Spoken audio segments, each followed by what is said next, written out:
Hare Krishna. Just give me a minute, 1 minute. No problem. Take it. Okay. Prabhu, the way it will work is there will be Tamil translation. Line by line? Maybe I'll let Kalanidhi Prabhu talk because Kalanidhi Prabhu is doing the translation today. Kalanidhi Prabhu, can you hear me? Yeah, Hare Krishna, Vidwan Gauranga Prabhu, Dandavat Pranam. No. So, Prabhuji, if you want to speak a few lines to explain one concept, there is no problem. I can summarize that to the best of my ability. You don't have to necessarily stop for every line, Prabhuji. Hare Krishna, if that suits you.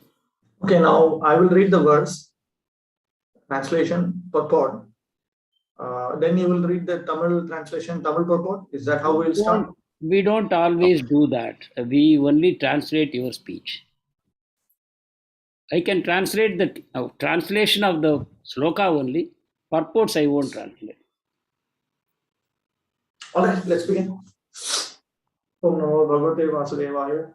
Vandegam Śrī Guru Śrī Yuta-pada-kamalam Śrī Gurun Vaishnavamscha Śrī Rūpam Sagrajatam Sargana Raghunatham Tam Śrī Jivam Sadvaitam Savadhutam Parijana Sahitam Krishna Chaitanya Devam Śrī Radha Krishna Padan Sargana Rahita Śrī Vishakhan Vitamscha. Okay. Proktena bhakti-yogena bhajato māsakṛn muneḥ kāmā hṛdayyā naśyanti sarve mayi hṛdi sthite. When an intelligent person engages constantly in worshipping me through loving devotional service as described by me, his heart becomes firmly situated in me. Thus all material desires within the heart are destroyed. Can you translate that? ஒரு புத்திசாலியான மனிதன் நான் விளக்கியபடி அன்பான பக்தி தொண்டின் மூலமாக என்னை வழிபடும் பொழுது அவனுடைய இதயம் என்னில் நிலை பெறுகிறது. அப்பொழுது அவன் இதயத்தில் உள்ள பௌதிக ஆசைகள் அழிக்கப்படுகின்றன. Okay, I'm going to read the purport. The material senses are engaged in gratifying the concoctions of the mind, causing many types of material desires to become prominent one after another. One who constantly engages in the devotion service of the Lord by hearing and chanting the Lord's transcendental glories with firm faith gets relief from the harassment of material desires. By serving the Lord, one becomes strengthened in the conviction that Śrī Kṛṣṇa is the only actual enjoyer, and all others are meant to share the Lord's pleasure through devotional service. A devotee of the Lord situates Śrī Kṛṣṇa on a beautiful throne within his heart, and there offers the Lord constant service. Just as the rising sun gradually eliminates all trace of darkness, the Lord's presence within the heart causes all material desires there to weaken and eventually disappear. The words mayi, hṛdi, sthite, when the heart is situated in me, indicate that an advanced devotee sees Lord Kṛṣṇa not only within his own heart, but within the hearts of all living creatures. Thus, a sincere devotee who chants and hears the glories of Śrī Kṛṣṇa should not be discouraged by the remnants of material desires within the heart. He should faithfully wait for the devotion process to naturally purify the heart of all contamination.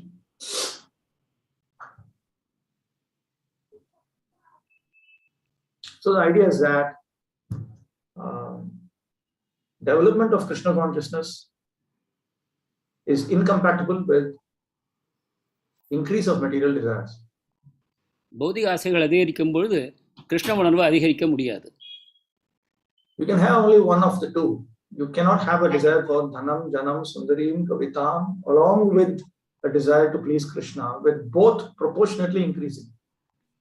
இரண்டில் ஒன்றுதான் இருக்க முடியும். நீங்கள் பௌதிக ஆசைகளை வளர்த்துக் கொள்ளும் பொழுது கிருஷ்ணர் மேல் உள்ள ஆசையை உங்களால் வளர்த்துக் கொள்ள முடியாது. இரண்டும் ஒரே சமயத்தில் அதிகரிக்க முடியாது. Just as when the sun rises, darkness dissipates. சூரிய உதயத்தின் பொழுது இருட்டு நீங்குகிறது. You cannot have the sun and darkness at the same time. சூரியனும் இருளும் ஒரே சமயத்தில் இருக்க முடியாது.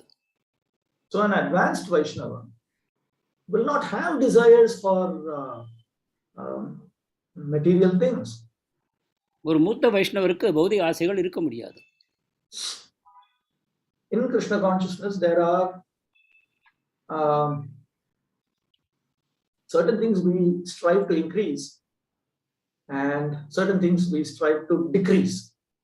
கிருஷ்ண உணர்வில் சில விஷயங்களை அதிகரிக்கவும் சிலவற்றை குறைக்கவும் நாம் முயல வேண்டும். Shravanam Kirtanam Vishnu Smaranam Pada Sevanam Archanam Vandanam Dasyam Sakyam Atma Nivedanam. We have to increase these.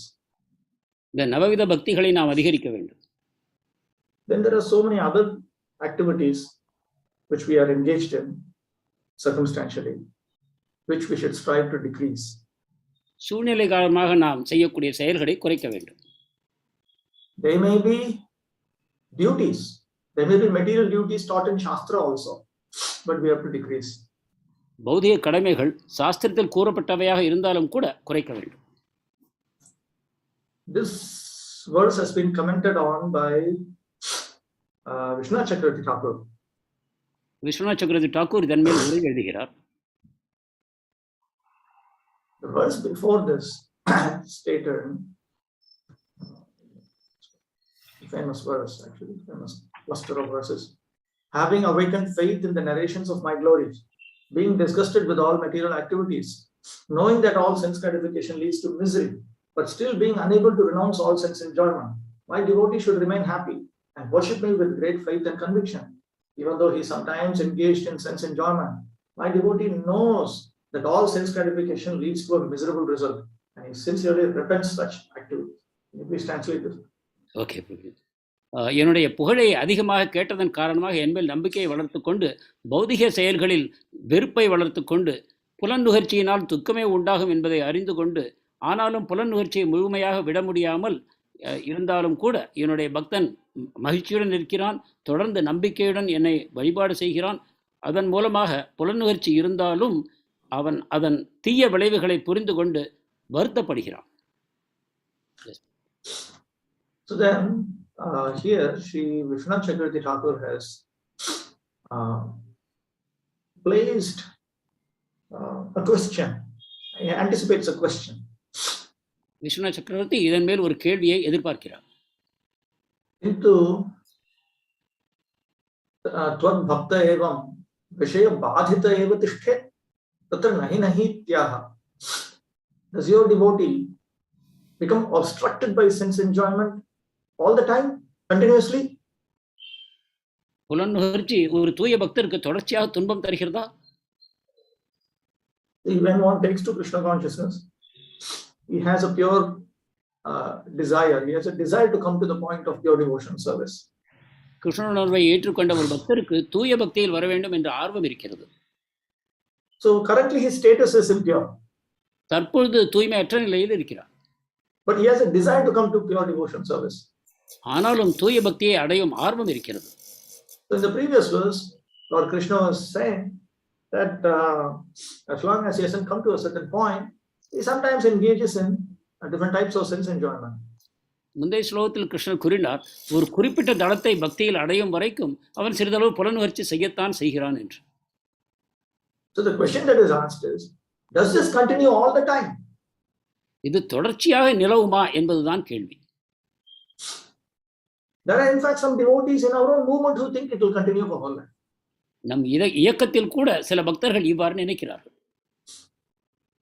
Tatra nahi nahi ityaha. In this regard, Lord Kṛṣṇa says, no, no, no. கிருஷ்ணருக்கு இதற்கு தரும் பதில் இல்லை இல்லை என்பதுதான். Proktena iti dvabhyam. He says no in two verses, text 29 and text 30. ஸ்லோகம் 29, 30 வாயிலாக இல்லை இல்லை என்று பகவான் கூறுகிறார்.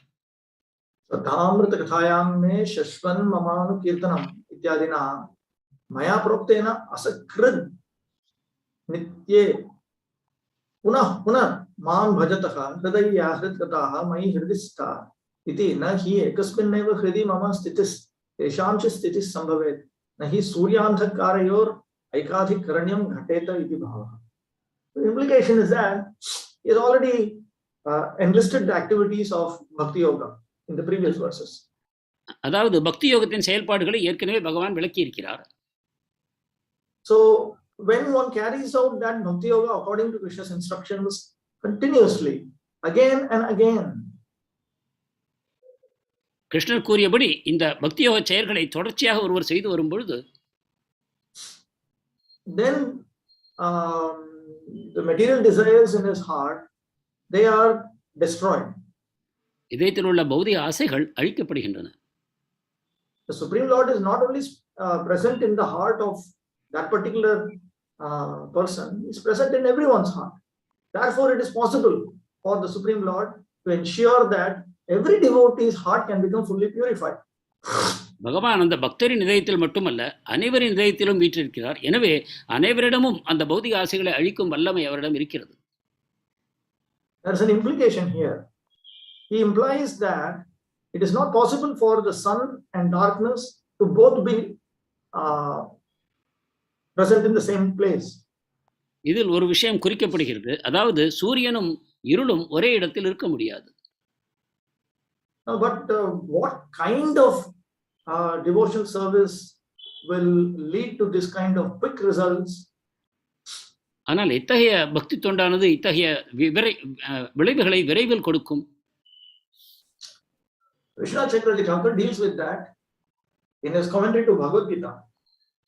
விஸ்வநாத் சக்கரவர்த்தி டாக்கூர் பகவத்கீதையின் உரைகளில் இதை பற்றி கூறுகிறார். This is his commentary to Vyavasayatmika Buddhi Ekeha Gurunandana.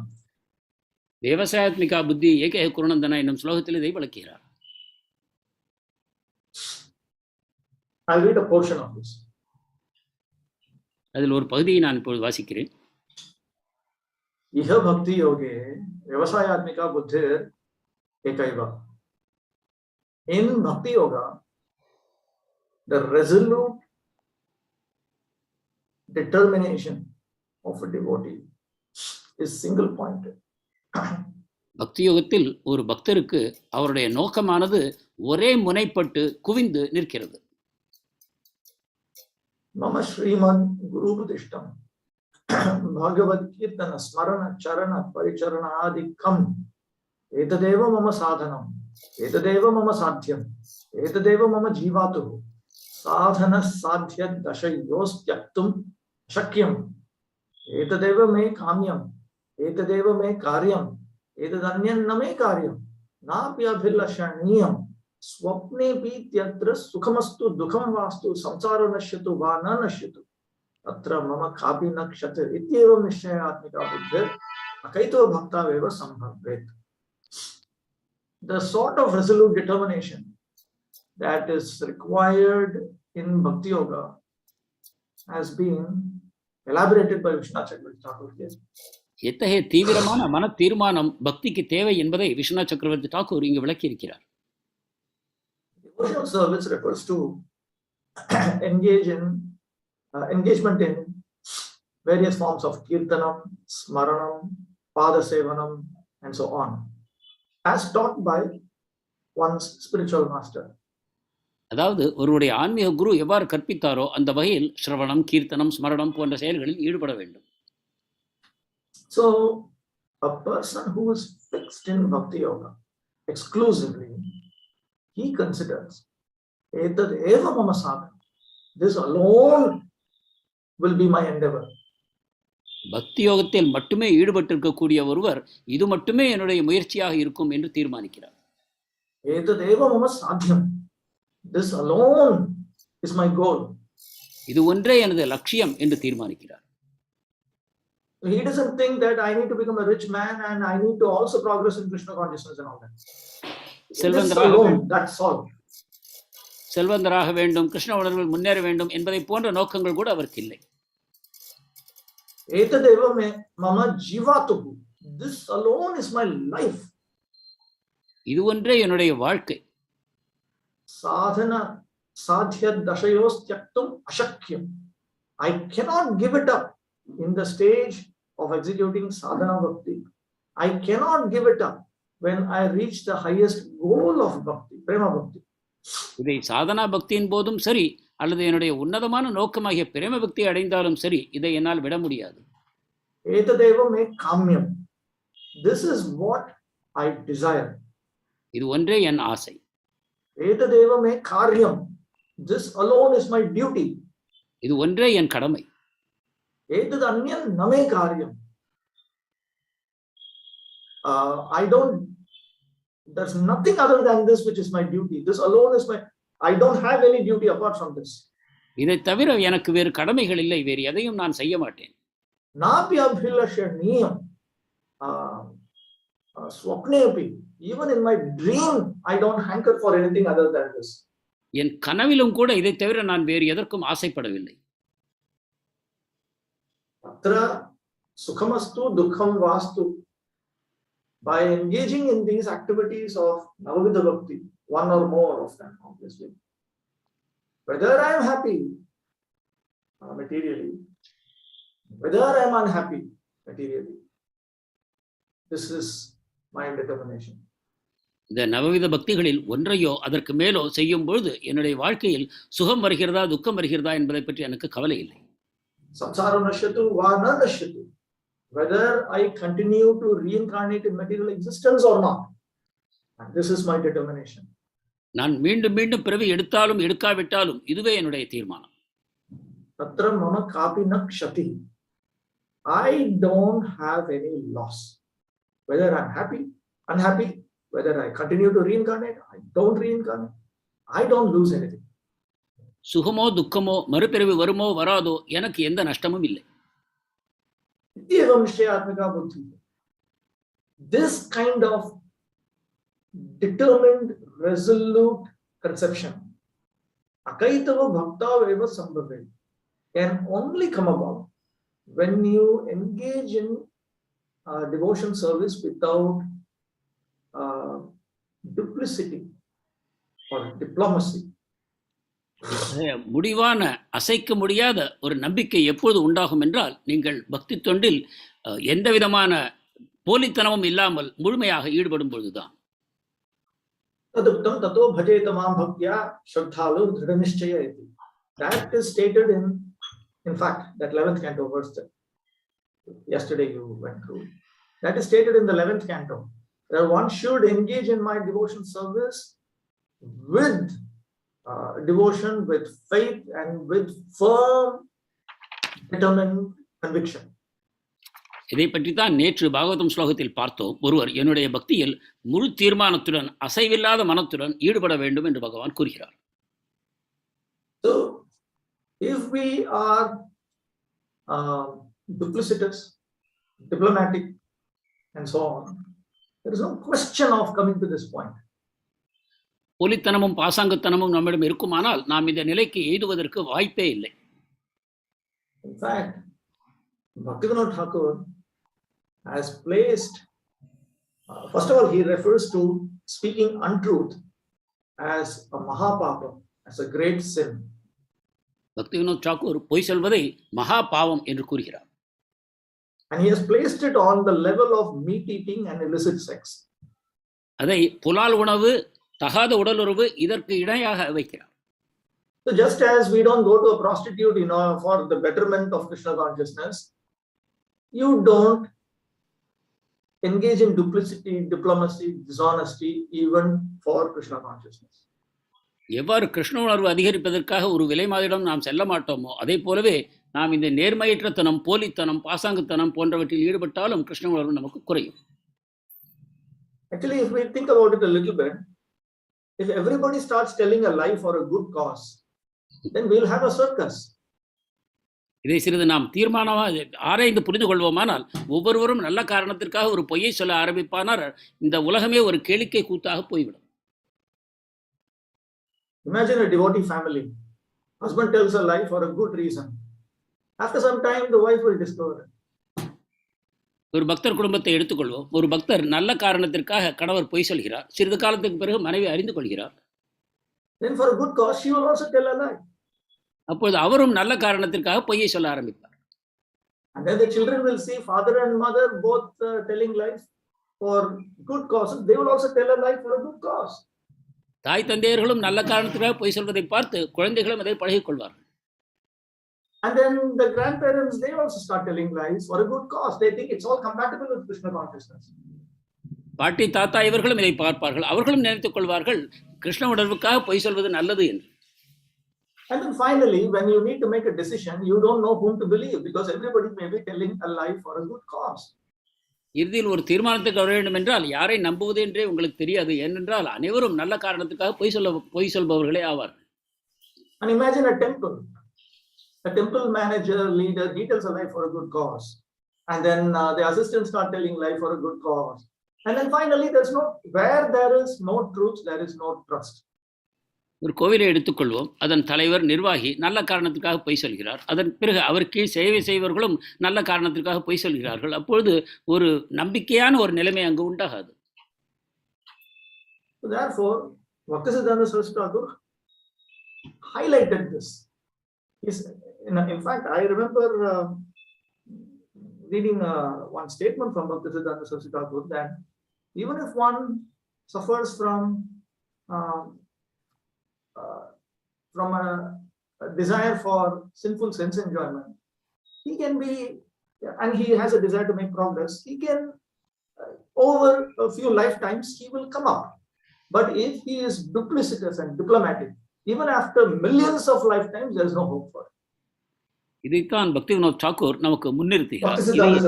பக்தி சித்தாந்த சரஸ்வதி தாக்கூர் என்ன கூறுகிறார் என்றால், ஒருவருக்கு புலனுகர்ச்சியில் ஆர்வம் இருந்தாலும் கூட அவர் படிப்படியாக சிறிது சிறிதாக பக்தியில் முன்னேறிவிடலாம். ஆனால் ஒருவருக்கு இந்த போலித்தனமும் பாசாங்கத்தனமும் பொய் சொல்லக்கூடிய தன்மையும் இருக்குமானால் அவர் கோடி கோடி பிறவிகளில் முன்னேறுவதற்கு வாய்ப்பில்லாமல் போகும் என்று கூறுகிறார்.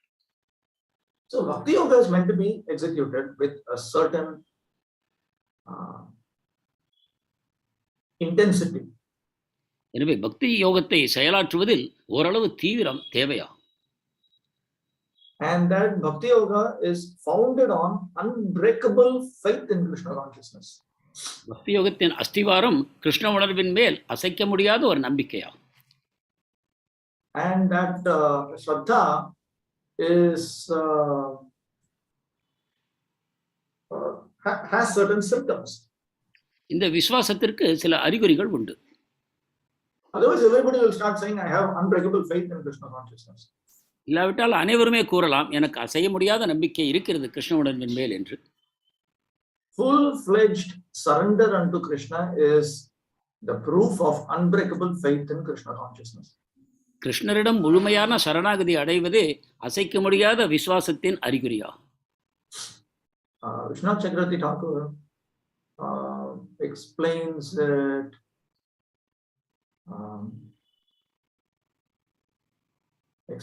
it in his commentary to Sarvadharman Parityajya Mamekam Sharanam Braja. Viswanath சக்கரவர்த்தி டாக்கூர் சர்வதர்மான் பரித்யஜ்ய என்ற ஸ்லோகத்தின் மேல் தன்னுடைய விளக்க உரையில் இதை பற்றி கூறுகிறார். He points out that what Krishna is demanding in Bhagavad Gita is nothing other than Sharanagati, surrender unto the Supreme Lord. பகவத்கீதையில் கிருஷ்ணர் நம்மிடம் எதை கேட்கிறார் என்றால் பரமபுருஷரிடம் முழுமையாக சரணாகதி அடைவதையே. Yaduttam Vayu Purane. This is stated in Vayu Purana. இது வாயு புராணத்தில் கூறப்பட்டிருக்கிறது. Anukulyasya sankalpam pratikulyasya varjanam prakshishyati iti vishwaso bhartritve or goptritve varanam tatha nikshepanam akatpanyam shadvitha sharanagatihi. There are 6 items that constitute surrender unto the Supreme Lord. பகவானிடம் சரணாகதி என்பதற்கு 6 விதமான அறிகுறிகள் உண்டு. The first one, wait, why should I do this? Let me bring out Purport's own explanation.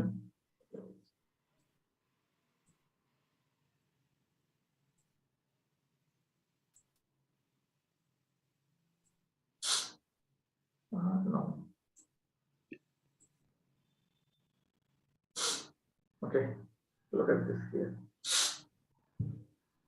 There is no difference between the teachings of Lord Chaitanya presented here and the teachings of Lord Kṛṣṇa in the Bhagavad Gita. இங்கே சைத்தன்யன் உபதேசத்திற்கும் கிருஷ்ணரின் பகவத்கீதை உபதேசத்திற்கும் வேற்றுமை இல்லை. The teachings of Lord Chaitanya are practical demonstrations of Lord Kṛṣṇa's teachings. சைத்தன்யுடைய உபதேசங்கள் கிருஷ்ணருடைய உபதேசங்களின் நேரடி செயல்பாடுகள் ஆகும்.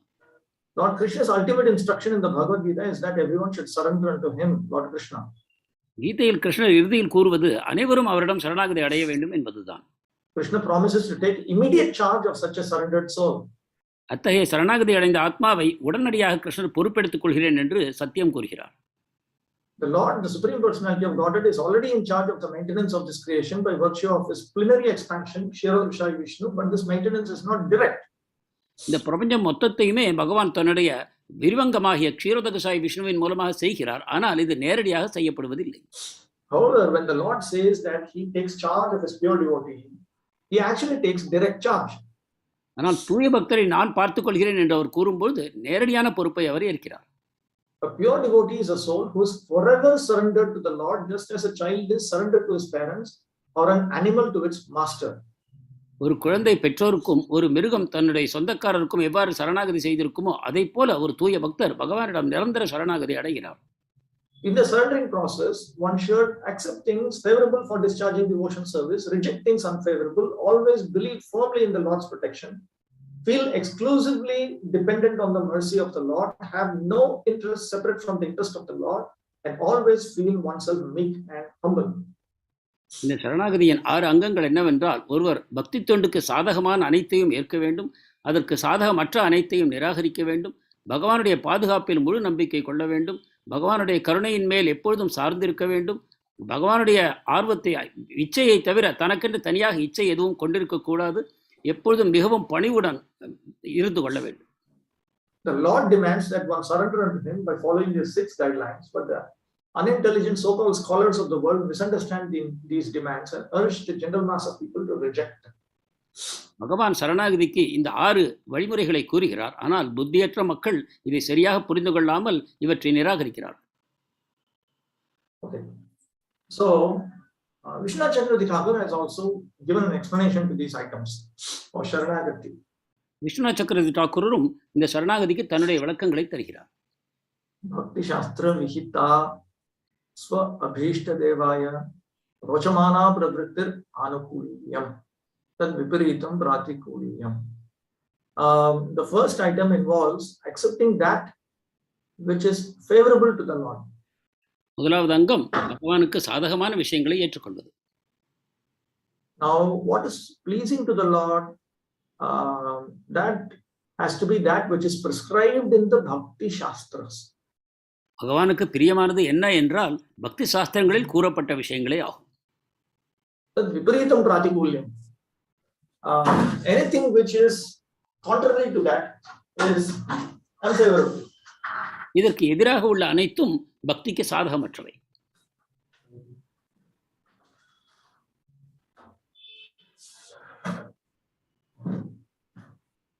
So there is a reason why he speaks like this. There are different levels of scriptures, and the Bhakti Shastras contain the highest instructions of the Supreme Personality of Godhead. இதை அவர் கூறுவதற்கு ஒரு காரணம் இருக்கிறது. பலவிதமான சாஸ்திரங்கள் இருந்தாலும் கூட பக்தி சாஸ்திரங்கள் தான் பகவானை பற்றிய மிக உன்னதமான புரிதலை நமக்கு தருகின்றன. So therefore, to accept activities which are very pleasing to one's worshipable Lord, that is known as accepting that which is favorable. எனவே தான் வணங்கும் பகவானுக்கு எவையெல்லாம் பிரியமானவையோ அவற்றை ஏற்கும் பொழுது அதுதான் இந்த முதல் அங்கமாகும். And to reject everything which does not fit with that, that is the second item of surrender. இதற்கு பொருந்தாத அனைத்தையும் நிராகரிப்பது இரண்டாவது அங்கமாகும். Bhartritve goptritve iti sa eva mama rakshakaha nanya iti yat rakshi. Okay. Then there is the conviction that he is my protector ultimately. He is my protector. There's nobody other than him who is protecting me. பகவானே என்னுடைய ரட்சகர், வேறு யாரும் என்னை காப்பாற்ற முடியாது என்னும் தீவிரமான நம்பிக்கை. Rakshishyati iti vishvasa. Then there's a next item. He will protect me. See, it is one thing to accept someone as a protector, meaning that you approach someone saying, please protect me. But then it is another thing to also believe that he will actually do what he has promised. ஒருவருடைய பாதுகாப்பை ஏற்றுக்கொள்வது என்பது ஒரு விஷயம். அதாவது ஒருவரிடம் நாம் அணுகுகிறோம், நீங்கள் என்னை காப்பாற்ற வேண்டும் என்று. ஆனால் அவர் நம்மை முழுமையாக காப்பாற்றுவாரா என்பதில் நமக்கு சந்தேகம் இல்லாமல் அதை ஏற்றுக்கொள்ளும் பொழுது அது அடுத்த அங்கமாகிறது. Rakshishyati iti swarakshana pratikulya vastushu upasthiteshu api samam rakshishyatye veti Draupadi Gajendraadinam iva vishwas. Even when there are situations which are unfavorable to Krishna's protection of us, even in situations like that, like Draupadi, like Gajendra, to have absolute faith that no, Krishna will protect me. சில சூழ்நிலைகள் கிருஷ்ணனுடைய பாதுகாப்புக்கு சாதகமில்லாவையாக அமையக்கூடும். உதாரணமாக திரௌபதி, கஜேந்திரன் போன்றவர்களும் கூட அந்த நிலையிலும் பகவான் என்னை காப்பாற்றுவார் என்ற விசுவாசம் இருக்க வேண்டும். நிக்ஷேபன ஸ்வீய ஸ்தூல சூக்ஷ்ம தேக சகிதஸ்ய ஏவ ஸ்வஸ்ய ஸ்ரீ கிருஷ்ணார்த்த ஏவ விநியோகः. To surrender everything unto the Lord means to utilize oneself, one's very atma, along with the subtle body and gross body, only for Śrī Kṛṣṇa's pleasure. பகவானுக்கு அனைத்தையும் சமர்ப்பிப்பது என்றால் தன்னுடைய ஆத்மா, தன்னுடைய சூக்ஷ்ம சரீரம், ஸ்தூல சரீரம் அனைத்தையும் கூட மொத்தமாக அவருக்கு சரணாகதி செய்வதாகும். அகார்பண்யம் ந அந்யத்ர Vapi ஸ்வதைன்ய ஞாபனம். I will not surrender to anyone other than the Lord in humility. பகவானை தவிர நான் யாரிடமும் சரணாகதி அடைய மாட்டேன் என்பதுதான் பணிவாகும்.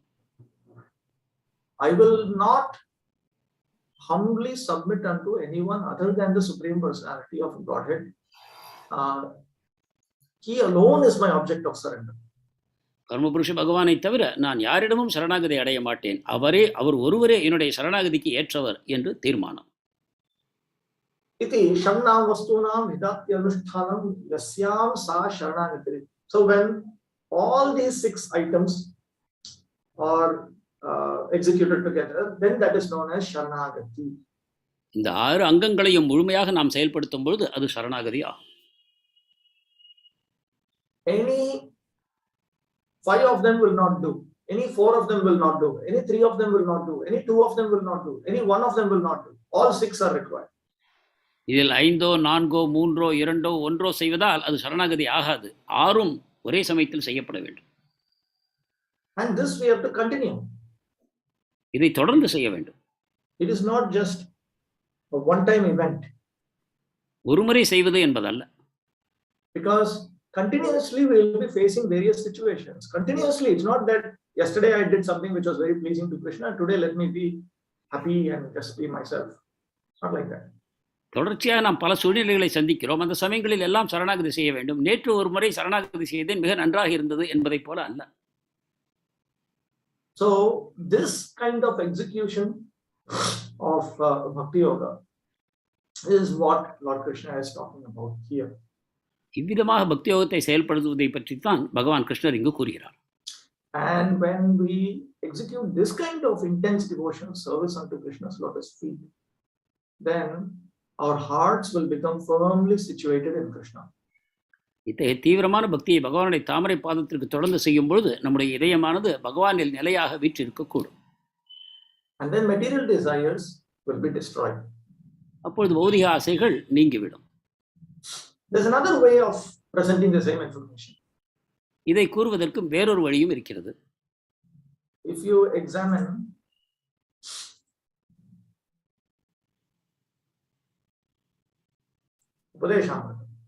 Upadeshamrita, you will find here also Srila Rupa Goswami points out that which is unfavorable and that which is favorable. இங்கும் ரூப கோஸ்வாமி கூறுகிறார், எது சாதகமானதோ அல்லது பாதகமானதோ அந்த 2 விஷயங்களை பற்றி. The very first instruction points out that the urge to speak, the urge of the mind, the urge of anger, the urge of the tongue, belly and genitals, these urges are unfavorable to Krishna consciousness. முதலாவது ஸ்லோகத்திலேயே 6 வகையான வேகங்கள், பேசுவது, மனத்தினுடைய வேகம், கோபம், நாக்கு, வயிறு மற்றும் பால் உறுப்புகளின் வேகத்தை ஒருவர் அடக்க வேண்டும் என்று. When the soul is blessed by Krishna's yogamaya potency, then we want to utilize all of this in Krishna consciousness only. Otherwise, we understand that they are unfavorable to Krishna.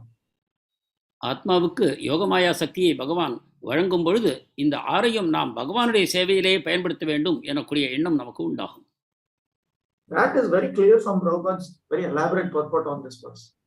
இதற்கு பிரபுபாதர் எழுதியிருக்கக்கூடிய மிக நீண்ட பொழிப்புரை இதை நமக்கு தெளிவுபடுத்துகிறது. No, but how can we execute that? இதை செய்வது எப்படி? For that we need to take shelter of Hari, Guru and Vaishnavas.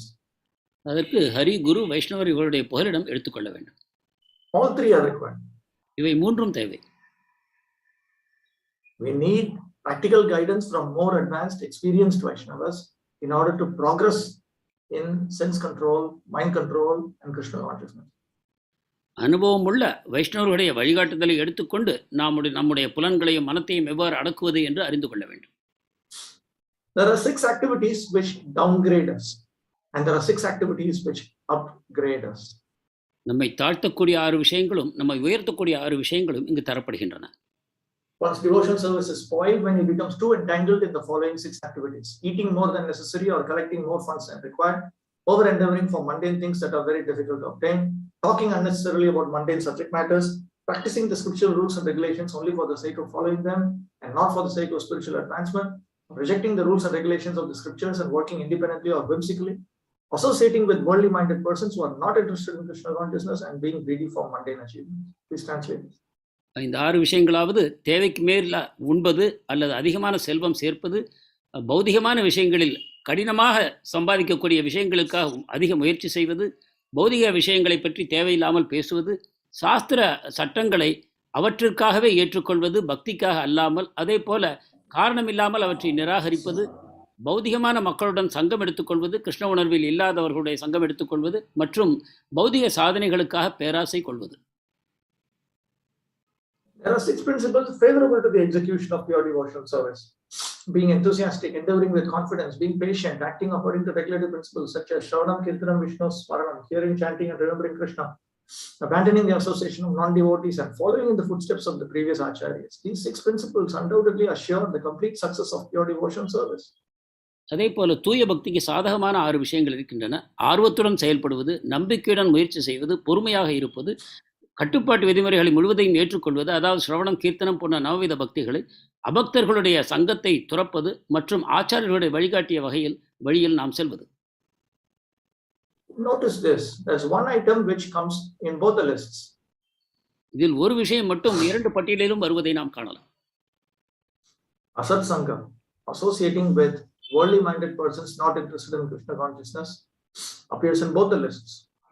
அதாவது அசத் சங்கம், கிருஷ்ண உணர்வில் ஆர்வமில்லாத மக்களுடைய சங்கத்தை எடுத்துக்கொள்வது 2 பட்டியலிலும் வருகிறது. So on this we understand that rather we should submissively associate with more advanced devotees so that we don't have the time or inclination to associate with non-devotees.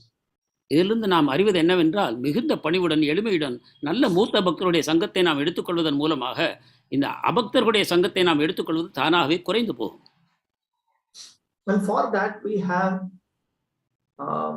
various facilities given to us by Bhakti-Vinod Thakur, Bhakti-Siddhanta Saraswati Thakur, and Srila Prabhupada.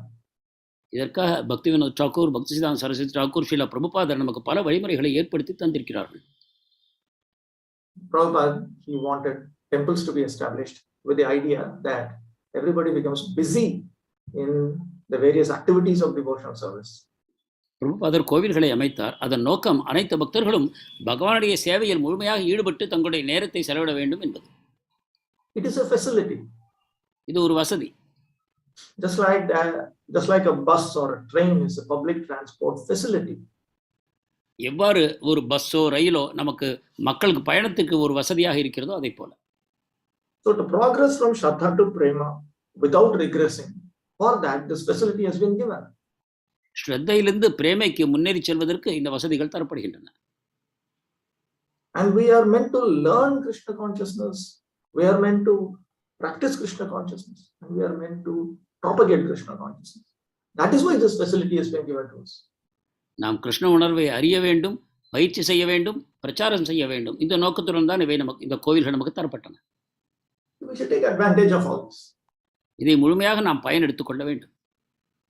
Apart from this, it is our duty to also execute firm, intense Krishna consciousness wherever we may be living. We may be living at home, but it's our duty to execute Krishna consciousness there also.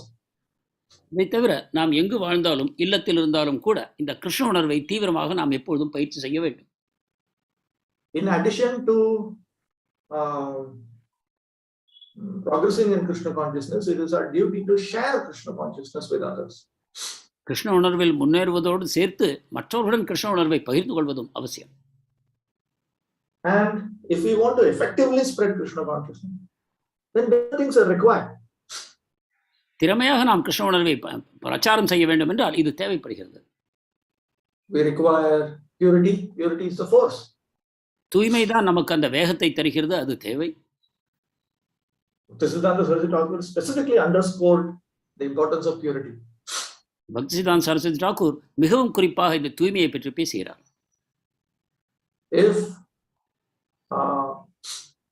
If you say Prabhupada stressed the importance of preaching is the essence, Bhaktisiddhanta Saraswati Thakur stressed the importance of purity is the force.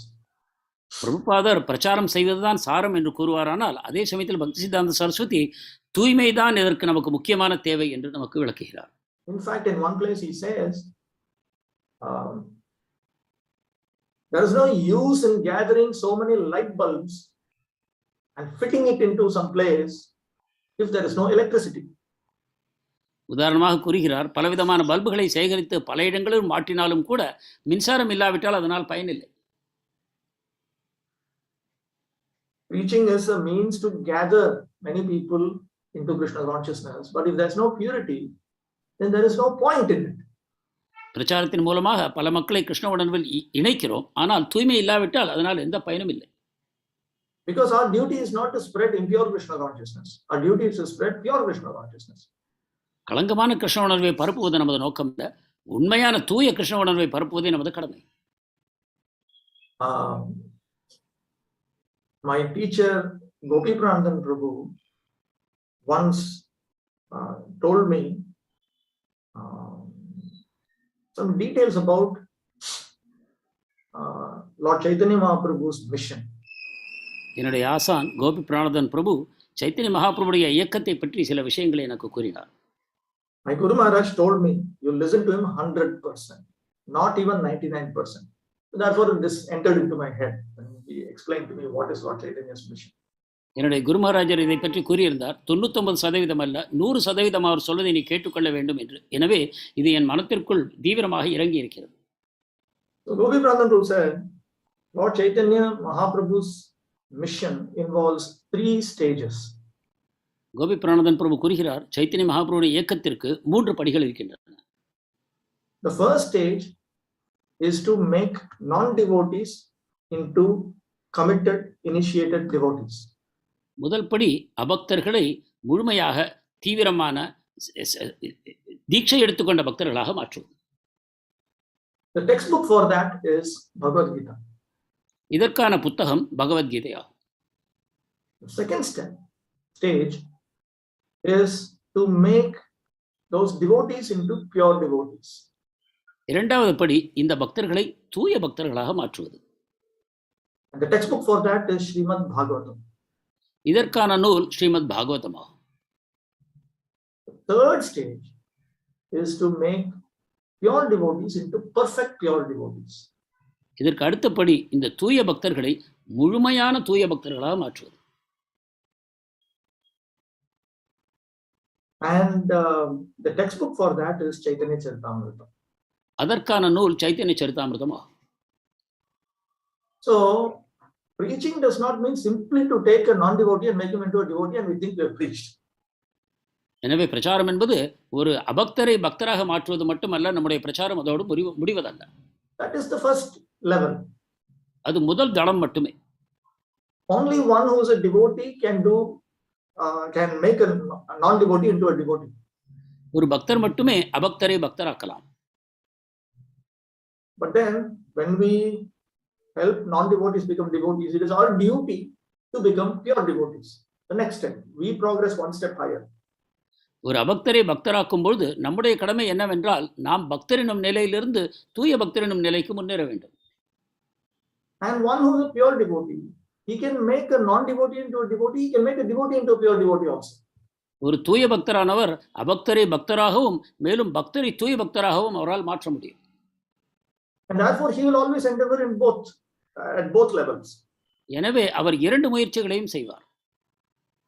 Then there is a much higher stage where the pure devotees become perfect pure devotees. The pure devotees are the green mangoes and the perfect pure devotees are the ripened yellow mangoes. இதைவிட மிக உயர்ந்த நிலை என்பது பரிபூர்ணமான தூய பக்தராக ஆவது. எனவே இந்த தூய பக்தர் என்னும் நிலை ஒரு கச்சா மாங்காயைப் போலவும், தூய பக்தர் என்பது பழுத்த மாம்பழம் போலவும் நாம் கொள்ள வேண்டும். A perfect pure devotee can be represented by a ripened mango. ஒரு முழுமையான தூய பக்தரை பழுத்த மாம்பழத்துக்கு ஒப்பிடலாம்.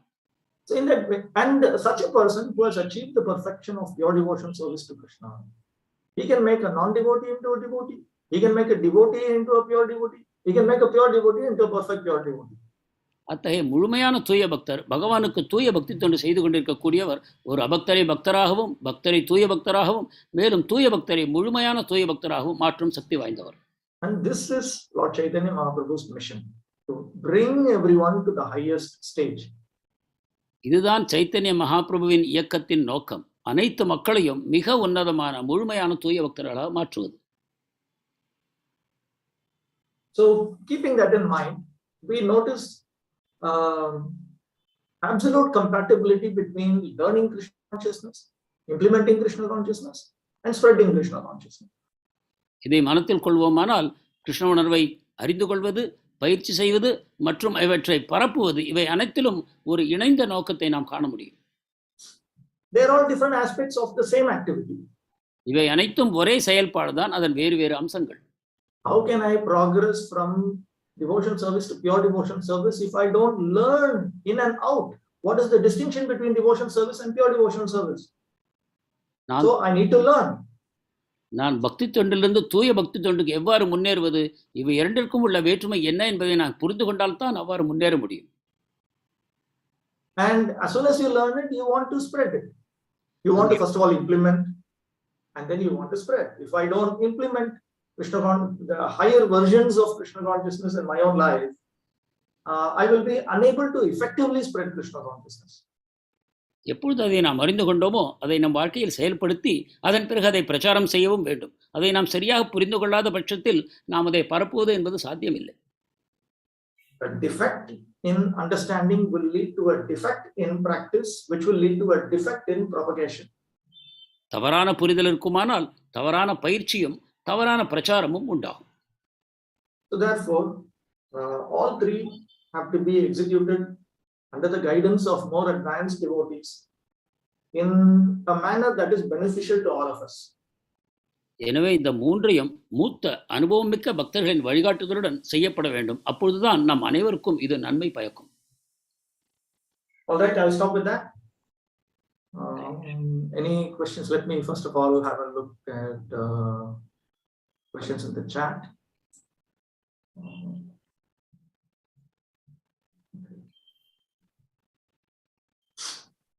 Vidwan Prabhu, if you like, there is a facilitator who will read the questions for you. Are you okay with that? Fine. Somebody can read out. I'm just examining what the questions are, but somebody can read out. Yeah. Yes, Suresh will carry on. Yeah. I will.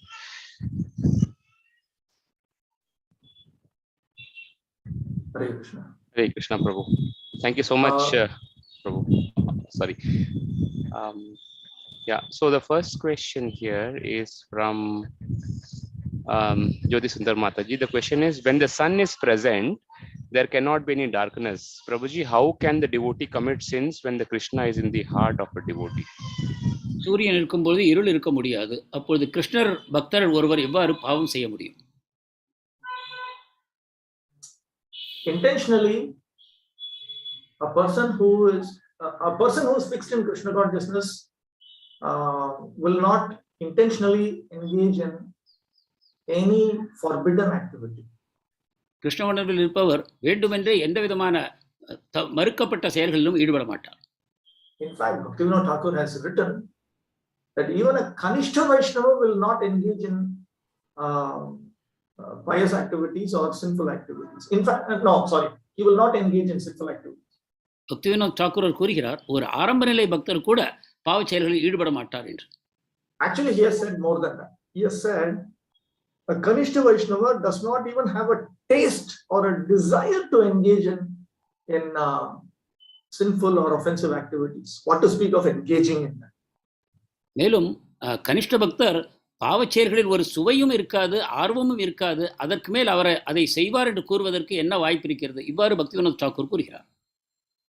In Chaitanya Shikshamrita, Bhaktivinoda Thakur has given a list of sinful activities, various sinful activities. And he points out that one who is sufficiently engaged in the activities of Krishna Bhakti will not engage in any of these activities at all.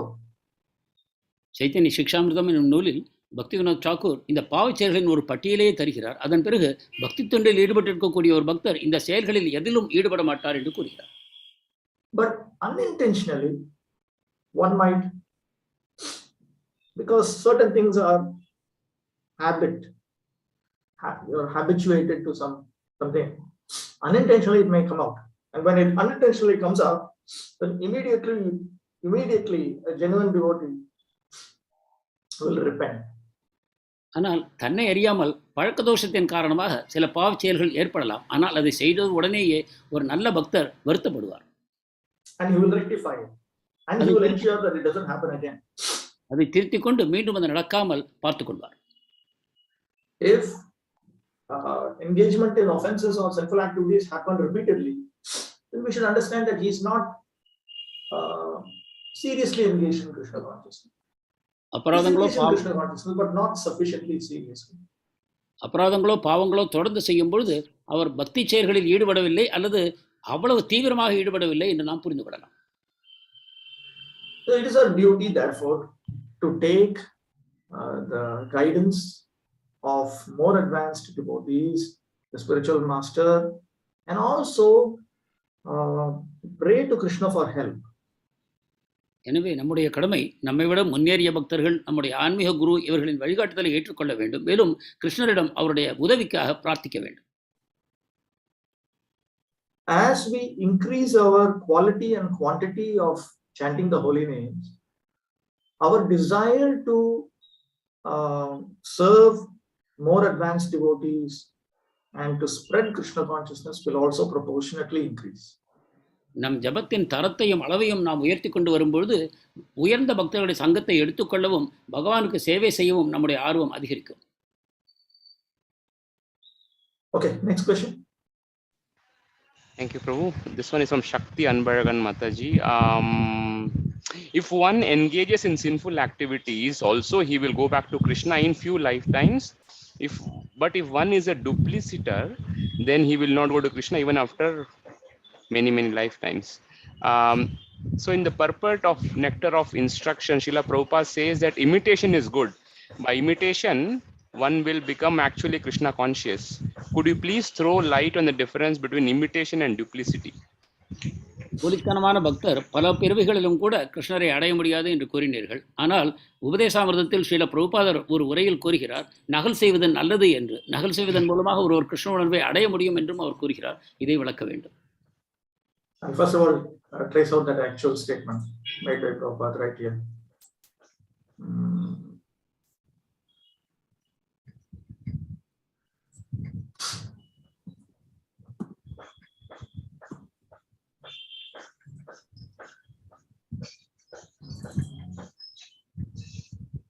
Look carefully.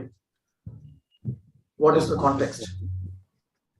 எந்த சூழ்நிலை இதை கூறுகிறார் என்று கவனிக்க வேண்டும். First of all, verse 7 of Upadeshamrita. உபதேசாமிர்தம் 7வது ஸ்லோகம். The holy name, character, pastimes and activities of Krishna are all transcendently sweet like sugar candy. Although the tongue of one afflicted by the jaundice of avidya, ignorance, cannot taste anything sweet, it is wonderful that simply by carefully chanting these sweet names every day, a natural relish awakens within his tongue and his disease is gradually destroyed at the root. Can you translate this, please? Krishna உணர்வு இயல்பிலேயே கற்கண்டை போல சுவையானது. ஆனால் ஒருவருடைய நாக்கு அறியாமையினால் ஒரு காமாலை நோயைப் போல பாதிக்கப்பட்டிருக்கும் போது அவர் சுவையான பொருட்களை உணர முடியாது. ஆனால் தொடர்ச்சியாக நாம ஜபத்தை, அந்த இனிமையான நாமங்களை கூறி கவனத்துடன் கூறி வரும்பொழுது அவர் நாக்கில் இயல்பாகவே ஒரு சுவை உண்டாகும். அப்பொழுது அவருடைய நோய் அதன் வேரில் அழிக்கப்படும் படிப்படியாக. Okay. So here Prabhupada talks about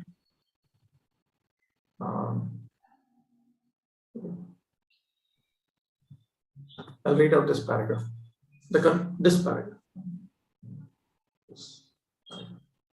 The conclusion is that in order to get freed from the material disease, one must take to the chanting of the Hare Krishna mantra. The Krishna consciousness movement is especially meant for creating an atmosphere in which people can take to the chanting of the Hare Krishna mantra. One must begin with faith, and when this faith is increased by chanting, a person can become a member of the society. We are sending Sankirtan parties all over the world, and they are experiencing that even in the remotest part of the world, where there is no knowledge of Krishna, the Hare Krishna Mahamantra attracts thousands of men to our camp. In some areas, people begin to imitate the devotees by shaving their heads and chanting the Hare Krishna Mahamantra only a few days after hearing the mantra. This may be imitative, but imitation of a good thing is desired. Some imitators gradually become interested in being initiated by the spiritual master and offer themselves for initiation. Can you either translate this or at least summarize this? Okay Guruji. இந்த பௌதிக நோயிலிருந்து விடுபடுவதற்காக ஒருவர் ஹரே கிருஷ்ண மகாமந்திரத்தை உச்சரிக்க வேண்டும். நமது இயக்கமானது மக்கள் இந்த நாமத்தை உச்சரிக்கும் ஒரு சூழ்நிலையை ஏற்படுத்த முயலுகிறது. ஒருவர் நம்பிக்கையுடன் ஆரம்பிக்க வேண்டும். படிப்படியாக தன்னுடைய ஜபத்தை அதிகரிக்கும் பொழுது அவர் நம்முடைய அங்கத்தினராக மாற முடியும். நாம் சங்கீர்த்தன குழுக்களை உலகம் முழுவதும் அனுப்புகிறோம். அவர்கள் உலகத்தின் மூலைகளிலும் கிருஷ்ணரை பற்றி அறியாதவர்களுக்கும் இதை கூறும்பொழுது இந்த கிருஷ்ணனுடைய மகாமந்திரம் ஆயிரக்கணக்கான மக்களை நம்முடைய கூடாரத்திற்கு அழைத்து வருகிறது.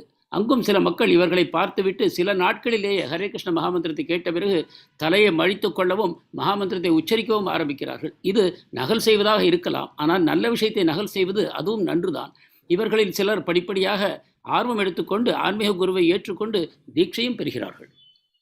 So now here you notice that Prabhupada is talking about people who imitate the process of Krishna consciousness. எனவே மக்கள் கிருஷ்ண உணர்வை நகல் செய்வதை பற்றி பிரபுபாதர் பேசுகிறார். Now these people, they don't claim to be pure devotees of Krishna or such great devotees of Krishna that others should listen to them. இத்தகையவர்கள் தங்களை தூய பக்தர்களாகவோ மக்கள் நாங்கள் சொல்வதை கேட்க வேண்டும் என்றோ பிரகடனப்படுத்துவதில்லை. They are just imitating Hare Krishnas, what the Hare Krishnas are doing. They are singing Hare Krishna, we will also sing Hare Krishna. That is okay. This is innocent imitation. அவர்கள் நகல் செய்கிறார்கள். பக்தர்கள் ஜபம் செய்வதை அவர்களும் செய்கிறார்கள். அவர்கள் மழித்துக் கொண்டால் அவர்கள் மழித்துக் கொள்கிறார்கள். வெறும் எளிமையான விதத்தில் அவர்கள் இதை செய்கிறார்கள். They are not claiming privileges when they are not meant to be claiming privileges.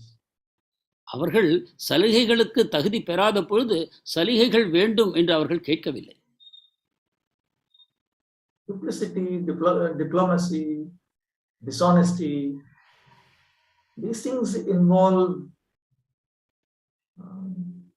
problems with dhanam, janam and so on. போலித்தனம், பாசாங்கத்தனம், நேர்மையின்மை இவையெல்லாம் ஜனம், தனம், சுந்தரம் போன்ற நோக்கங்களினால் உண்டாகிறது. That is a totally different subject matter, duplicity. And imitation of a good thing is a totally different subject matter. இங்கு நாம் பேசக்கூடிய பாசாங்கு என்பது முழுவதும் வேறான விஷயம். இங்கு நல்ல விஷயத்தை நகல் செய்வது என்பதை அதனுடன் ஒப்பிடக்கூடாது. Okay, next question. Prabhu, before we proceed, there are many questions. Prabhu, I'm not sure about your schedule. We were initially, I think, planned for up till 9, but if your schedule allows, we can continue for some more. It's okay. It's all right. Okay. This question from Krishna Prabhu. Prabhu, if I understood you right, you quoted Bhakti Vinod Thakur that a devotee who states lie or duplicitous is considered mahapapi.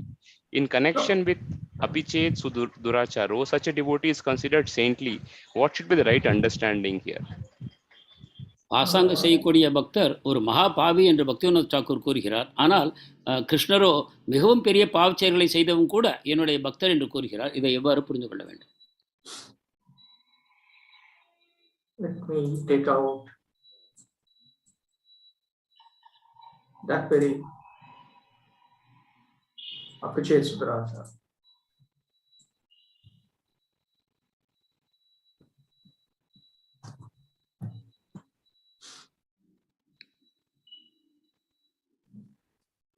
Even if one commits the most abominable action, he's engaged in devotional service, is to be considered saintly because he's properly situated in his determination.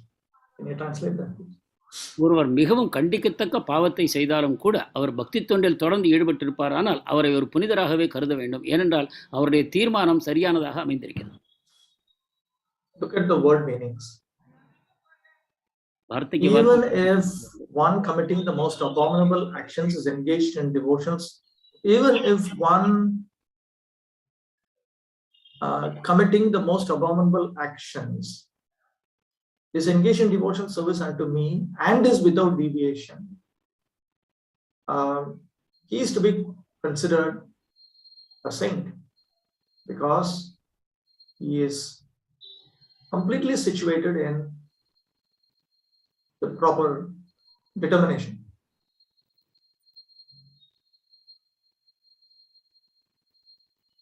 Should I translate, Prabhuji? Yeah, translate please. ஒருவர் மிக மோசமான பாவச்செயலை செய்கிறார், ஆனால் பக்தி தொண்டில் ஈடுபட்டிருக்கிறார். பகவானுக்கு எந்த விதமான மாற்றமும் அந்த வழியிலிருந்து பிறழாமல் இருக்கிறார். அவர் புனிதராக நிச்சயமாக அவர் கருதப்பட வேண்டும். ஏனென்றால் அவருடைய தீர்மானம் சரியானதாக இருக்கிறது. Here, Lord Kṛṣṇa does not simply say, one who is engaged in devotional service unto me, if he engages in some very terrible activities, you should consider him to be a saint. ஒருவர் பக்தி தொண்டில் ஈடுபட்டிருப்பவர் ஒரு மிகப்பெரிய பாவமான செயல்களை செய்தாலும் கூட என்னுடைய பக்தராக கருத வேண்டும். He does not say that. அந்த விதத்தில் அவர் கூறவில்லை. He is talking of a specific type of Vaishnava. ஒரு குறிப்பிட்ட வகையான வைஷ்ணவரை பற்றி அவர் பேசுகிறார். Ananya bhak. அனன்ய He is meant to be engaged in devotional service without deviation. அதாவது பக்தி தொண்டில் சிறிதும் பிறழாமல் ஈடுபட்டிருக்க வேண்டும். Samyak vyavasitaha. He has to be completely situated in the right determination. சம்யக் வியவசிதா என்றால் தன்னுடைய தீர்மானத்தில் முழுமையாக நிலை பெற்று இருக்க வேண்டும். Vishwanath Chakravarti Thakur has explained in his commentary what it actually signifies. Viswanath சக்கரவர்த்தி டாக்கூர் தன்னுடைய உரையில் இதை பற்றி விளக்குகிறார். He points out Ananya Bhak means he does not engage in any activity other than bhakti. அனன்யபாக் என்றால் பக்தியை தவிர வேறு எந்த செயலிலும் அவர் ஈடுபடவில்லை என்பது பொருள். Okay, now that requires some explanation. There are different types of activities: bhakti, jnana, karma, and then you have below karma you have anyabhilashita, which is the same as dharma. So then eventually we can say karma dharma, jnana dharma, and bhakti dharma. So you have different levels of activities. செயல்களில் பல வகைகள் இருக்கின்றன. அதர்மத்திலிருந்து கர்ம தர்மம், ஞான தர்மம், பக்தி தர்மம் என்று. Bhakti dharma refers to the activity nine types of devotional service or the 64 items of devotional service. பக்தி தர்மம் என்பது நவவித பக்தி அல்லது 64 அங்கங்கள் அவற்றை குறிக்கும். Jnana dharma refers to certain activities which increase your sattva guna. They have been enlisted in Bhagavatam. ஞான தர்மம் என்பது சத்துவகுணத்தை அதிகரிக்கக்கூடிய வழிமுறைகள், அது பாகவதத்தில் கூறப்படுகின்றன. Karma dharma is the same as varnashrama dharma for men and strī dharma for women. கர்ம தர்மம் என்பது ஆண்களுக்கு வர்ணாசிரம தர்மம், பெண்களுக்கு ஸ்திரீ தர்மம். Anything outside of this is adharma. இவற்றை தவிர வெளியில் இருப்பவை அனைத்தும் அதர்மம். So Chakravarti Thakur points out that Ananya Bhak means he has given up adharma, karma dharma, jnana dharma. He is only engaged in bhakti dharma. சக்கரவர்த்தி டாக்கூர் கூறுகிறார், பக்தி தர்மத்தை மட்டும் அவர் எடுத்துக்கொள்கிறார், கர்ம தர்மம், ஞான தர்மம், அதர்மம் அனைத்தையும் துறந்து விடுகிறார் என்று. Within ISKCON, the only way I can explain it is like a Naishtika brahmachari living in a temple, like an ISKCON sannyasi, something like that. That's all he does. He doesn't do anything other than that. இஸ்கானில் இதை விளக்க வேண்டும் என்றால் ஒரு நைஷ்டிக பிரம்மச்சாரியாக கோயிலில் இருக்கிறார் அல்லது இஸ்கானில் சன்னியாசியாக இருக்கிறார் என்றுதான் கூற வேண்டும். இதை தவிர வேறு செயல்களை எதையும் அவர் செய்யக்கூடாது. Yeah, I'm just explaining the concept. It could be a lady, it could be a man, it could be staying at home, whatever. But this is the only thing that he or she engages in. No other activity. ஆணோ பெண்ணோ அவர் எங்கு இருந்தாலும் இந்த பக்தி தர்மத்தை மட்டுமே செய்து கொண்டிருக்கிறார், வேறு எதையும் செய்யவில்லை என்பது பொருள். So that is called an Ananya Bhak. இதுதான் அனன்யபாக் பக்தி. See it. Open it up and show you.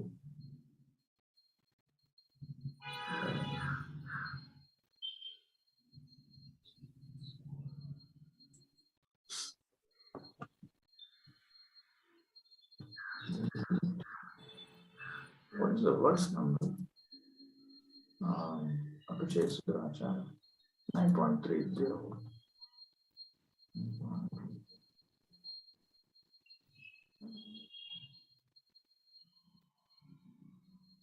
Okay, here.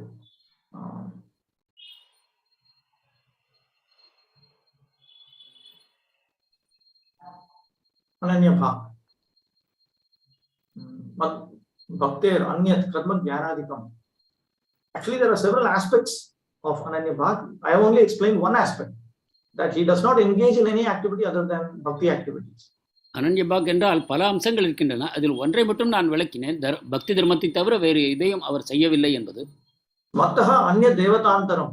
He does not worship any deity other than the supreme personality of Godhead. பரமபுருஷரை தவிர வேறு எந்த தேவதைகளையும் அவர் வழிபட மாட்டார். மத் காமனாதோ அன்யாம் ராஜ்யாதி காமனாம் ந bhajate. He does not have any desire, like the desire for a kingdom and so on, other than the desire to please Krishna's desire. கிருஷ்ணருடைய ஆசைகளை நிறைவேற்றுவதை தவிர தனக்கு ஒரு ராஜ்யம் வேண்டும் போன்ற ஆசைகள் அவரிடம் இல்லை. So in other words, he doesn't desire dhanam janam sundari. He does not desire anything like that. அதாவது தனக்கு போன்ற எந்த ஆசைகளும் அவருக்கு இல்லை. கிருஷ்ணரை மகிழ்ச்சிப்படுத்துவது ஒன்றே அவருடைய ஆசை. So he's talking about that kind of a Vaishnava.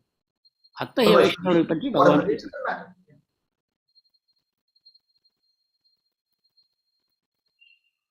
Okay, so now such a person, if somehow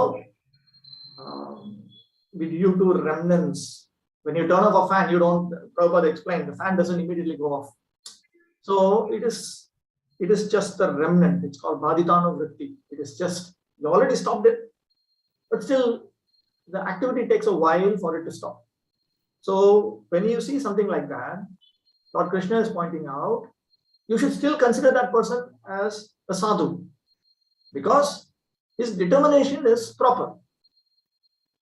பிரபுபாதர் கூறுகிறார், மின்விசிறியை நிறுத்திய பிறகு அது நின்று போவதற்கு சில நேரம் இருக்கிறது. அதே போல பழைய பழக்கங்களின் தோஷங்களின் காரணமாக இத்தகைய செயல்பாடுகள் உண்டாகலாம். ஆனாலும் கூட அவர் நிச்சயமாக பழைய தூய நிலையை எய்துவார் என்னும் காரணத்தினால் அவரை ஒரு மகாத்மாவாகவே நாம் கருத வேண்டும் என்று கூறுகிறார்.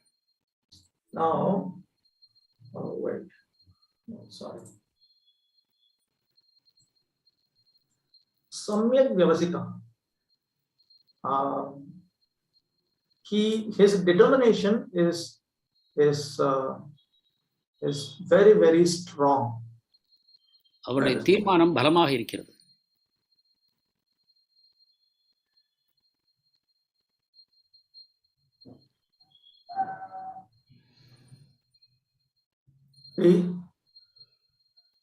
This is how he thinks. Dustyajena swapapena narakam tiryag yonir va yami. Because I'm not able to stop that sinful activity, by the force of that sinful activity, I may go to hell or I may become an animal. அவர் இவ்வாறு நினைக்கிறார், என்னால் அந்த பாவச் செயலை நிறுத்த முடியவில்லை. இதை நான் செய்வதன் காரணமாக நரகத்துக்கு நான் போகலாம் அல்லது மிருக ஜென்மம் எடுக்கலாம். Aikantikam Śrī Kṛṣṇa bhajanam tu naiva jihasami. But I will never ever give up exclusive engagement in service to Lord Śrī Kṛṣṇa. ஆனால் முழுமையாக தனிப்பட்ட விதத்தில் பகவான் கிருஷ்ணருக்கு சேவை செய்வதை நான் ஒருபொழுதும் நிறுத்த மாட்டேன் என்று அவர் தீர்மானிக்கிறார். I will not engage in any activity other than this. Any activity means anything, no sinful activities, no offenses, no family duties, nothing. This itself is the only thing, that's all. So he's talking of that kind of devotee. இதை தவிர நான் வேறு எந்த செயலிலும் ஈடுபட மாட்டேன். அது பக்தியை தவிர வேறு கர்மமோ ஞானமோ அல்லது பாவமோ அல்லது குடும்ப கடமைகளோ எந்த செயல்களிலும் நான் ஈடுபட மாட்டேன்.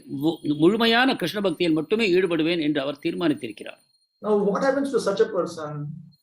He quickly becomes righteous and attains lasting peace. O son of Kunti, declare it boldly that my devotee never perishes. அவர் விரைவில் நேர்மையான நிலையை அடைந்து முழுமையான அமைதியை அடைகிறார். என்னுடைய பக்தர் ஒருபொழுதும் அழிவதில்லை என்பதை அனைவருக்கும் நீ பிரகடனம் செய் என்று பகவான் கூறுகிறார். Now there is a question regarding this itself, but I will answer it right now here.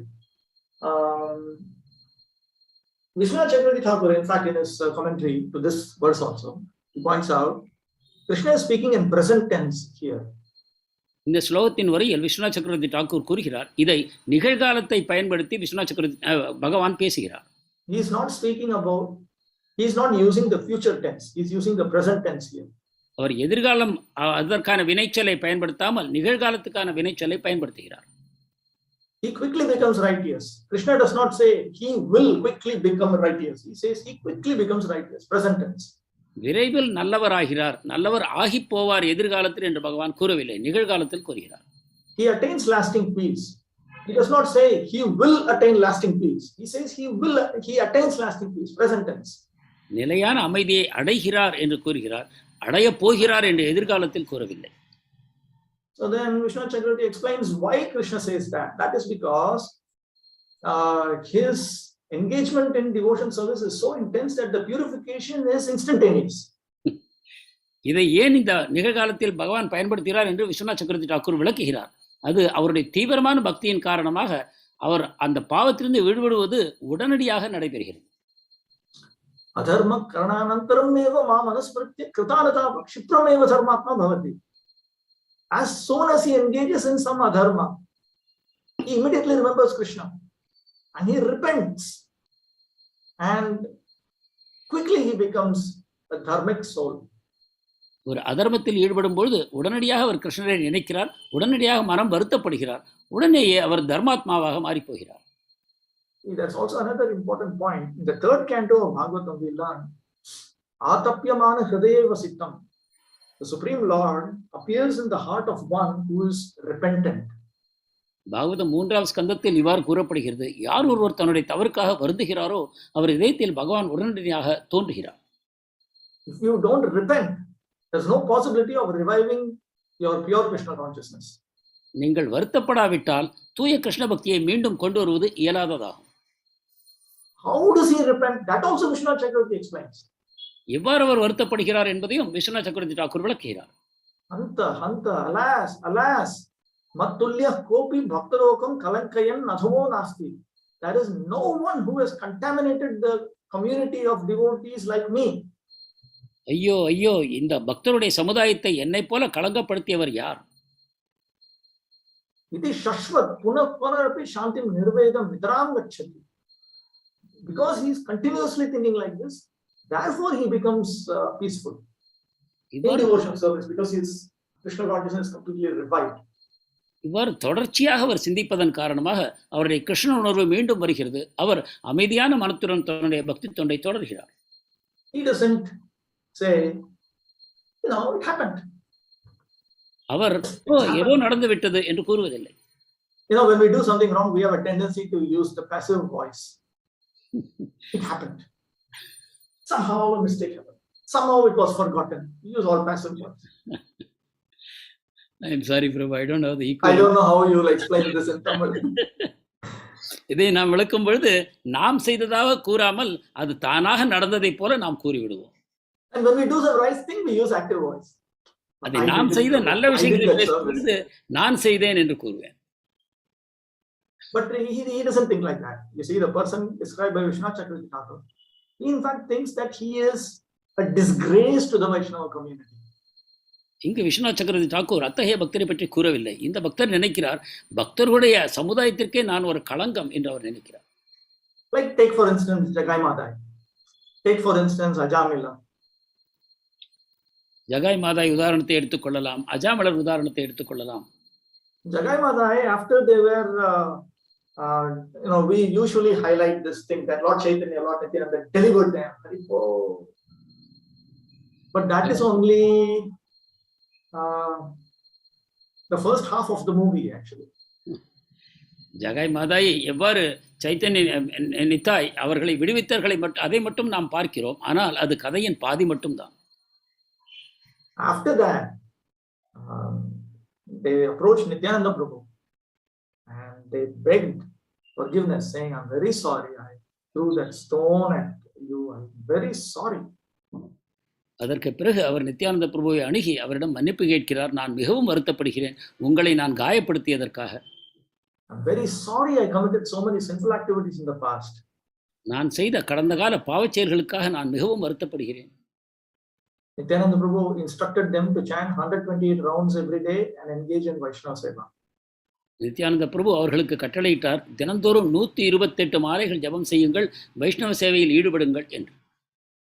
He never gave them a post, managerial post. They never appeared in Lord Chaitanya's org chart. அவர்களுக்கு எந்த பதவிகளையும் அவர் வழங்கவில்லை. மகாபிரபுடைய நெருக்கமானவர்களோட பட்டியலில் அவர் வரவில்லை.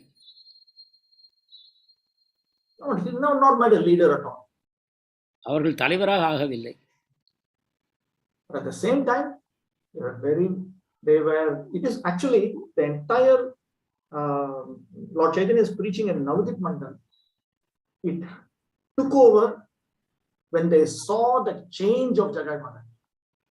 உண்மையில் நவத்வீப் மண்டலில் சைத்தன்ய மகாபிரபுவின் பிரச்சாரம் எப்பொழுது சூடுபிடித்தது என்றால், இந்த ஜகாய் மதாய் மாறிப்போனதை அந்த மக்கள் பார்த்த பொழுதுதான். For Orissa, when Sarvabhauma Bhattacharya took to Krishna consciousness, then Orissa took to Krishna consciousness. ஒரிசாவை பொறுத்தவரை சார்வபௌம பட்டாச்சாரியர் எப்பொழுது பக்தராக மாறினாரோ அப்பொழுதுதான் அந்த மாநிலத்தில் பக்தி பரவ ஆரம்பித்தது. But in Nadia, it was the change of Jagai Madai, and it is not just a one-day event. They saw that Jagai Madai became very humble. Always they were trying to please the devotee. They built one ghat. Madai built one ghat. Everybody could see for the rest of their life they were pure Vaishnava. So that completely shocked, because they only read it in the books, and now they're seeing it. They couldn't believe it. Say, what is this? Chaitanya Mahaprabhu's teachings are fact. They accepted. They accepted.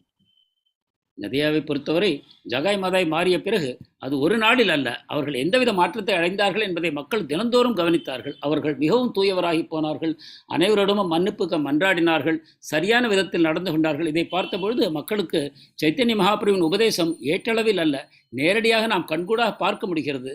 அதர்மத்தில் இருந்தவர்களும் கூட தூயவர்களாக மாறி போகிறார்கள் என்பதை மக்கள் அறிந்து கொண்ட பொழுது அனைவரும் மனம் மாறி பக்தியை ஏற்றுக்கொண்டார்கள். So it is that again you have to be genuine. You cannot fake that. எனவே நாம் non-duplicitous, non-diplomatic, genuine repentance to Krishna. At least you have to be honest before Krishna. Even if you want to be dishonest towards each other, that's a different. But at least be honest towards Krishna. எனவே நாம் திருந்துவது, மனம் வருந்துவது என்பது மிகவும் நேர்மையாக, போலித்தனம் இல்லாமல், பாசாங்குத்தனம் இல்லாமல் இருக்க வேண்டும். குறைந்தபட்சமாக கிருஷ்ணரிடமாவது நான் மிகப்பெரிய தவறை செய்துவிட்டேன் கிருஷ்ணா என்று நாம் வருந்தி கூற வேண்டும். I see a question here. I'll read out the English. You please read out. You please translate into Tamil. Yes, please. This is from Ramani Tungavidya Mataji. If a wife or husband is not in Krishna consciousness, then does this mean that we are in asat sangha? கணவரோ மனைவியோ கிருஷ்ண உணர்வில் இல்லாவிட்டால் நாம் அசத் சங்கத்தில் இருக்கிறோம் என்று பொருளா? Bhakti-Vinod Thakur has pointed out that there is a difference between Preeti and Kartavya. There's a difference between love or affection and duty. பக்தி-வினோத் Thakur அன்பு மற்றும் கடமை இவற்றை வேறுபடுத்தி காட்டுகிறார். He points out that love is actually for Krishna and Krishna's pure devotees and so on. அன்பு கிருஷ்ணருக்கும் அவருடைய தூய பக்தர்களுக்கும் மட்டுமே. In English or other languages, I don't know how to present it, but it is Preeti. It's Preeti.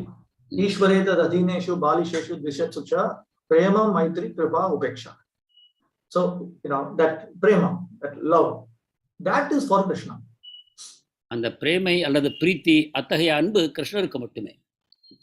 Then there is another type of affectionate relationship with devotees of Krishna, that is Maitri, that is devotional friendship. மற்றொரு வகையான பற்று, அதாவது ஆன்மீகமான நட்பு, அது பக்தர்களுடன். Then for those who are inferior to us in Krishna consciousness, there is Kripa.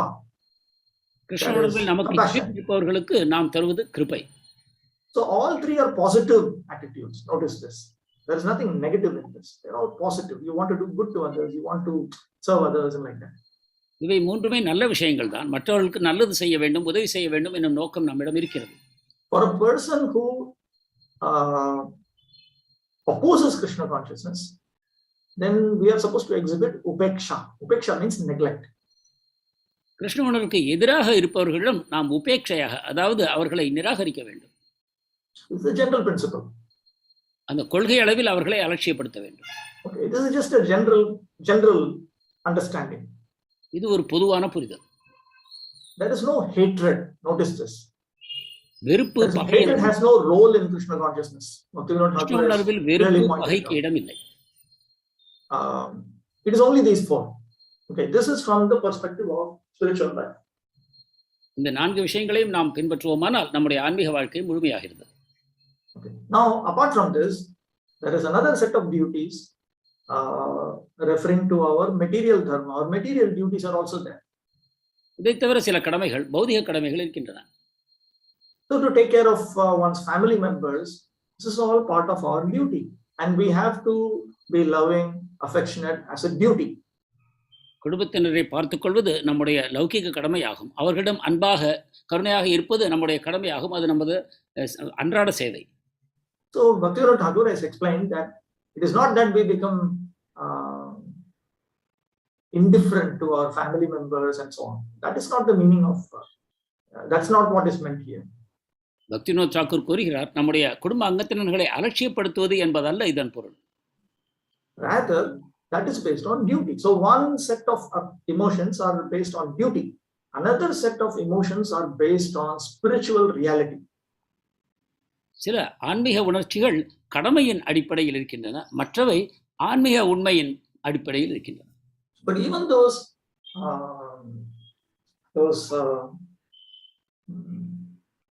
positive attitudes that we have towards others, that is also based on scriptures.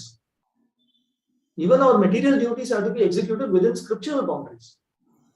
நாம் பௌதிக கடமைகளை செய்கிறோம் என்றாலும் கூட அவற்றையும் சாஸ்திரங்களின் அடிப்படையிலேயே செய்ய வேண்டும். அனைவரிடமும் ஒரு நல்ல எண்ணம் கொண்டிருப்பது என்பதும் சாஸ்திரத்தின் அடிப்படையில் அமைந்ததே ஆகும். How to implement all these things that you learn from more advanced householder devotees, both men and women. இவற்றை செயலாற்றுவது எப்படி என்பதை பற்றி நம்மை விட மூத்த அனுபவம் மிக்க வைஷ்ணவர்களிடமிருந்து, குடும்பஸ்தர்களிடமிருந்து நாம் கற்றுக்கொள்ள வேண்டும்.